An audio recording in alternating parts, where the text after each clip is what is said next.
在戰國時期的趙國，國王趙惠文王正面臨強秦的威脅。趙國有位勇猛的大將軍廉頗，戰功赫赫，但脾氣火爆；還有位新晉謀士藺相如，出身卑微，卻機智過人。第一幕，完璧歸趙。秦王解意提出用15座城換趙國的和氏璧，趙王猶豫不決，怕秦國騙局，但又不敢得罪強秦。藺相如挺身而出，說：我願帶璧赴秦。到了秦國，秦王在宮殿炫耀和氏璧，卻毫無換城之意。藺相如急中生智，假稱璧有瑕疵，奪回和氏璧，並威脅說若不公平交易，就與璧同歸於盡。秦王無奈，只好放他回趙。藺相如憑智慧保住了國寶，也為趙國贏得尊嚴。第二幕，渑池之會。幾年後，秦王邀趙王在渑池會盟，趙王擔心被羞辱，藺相如再次隨行。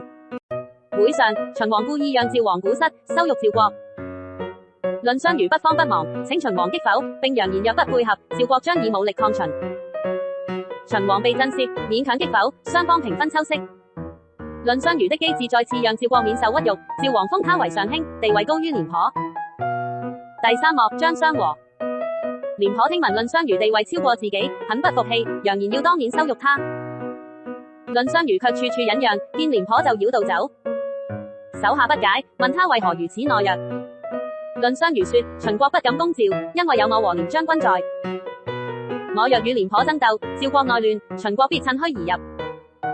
我忍讓是為了國家。這番話傳到廉頗耳中，他深受感動，脫下戰袍，背着荊條到藺相如府上請罪，說：我錯了。從今往後，我們同心協力，保衛趙國。從此，廉頗與藺相如成為好友，趙國更加強大。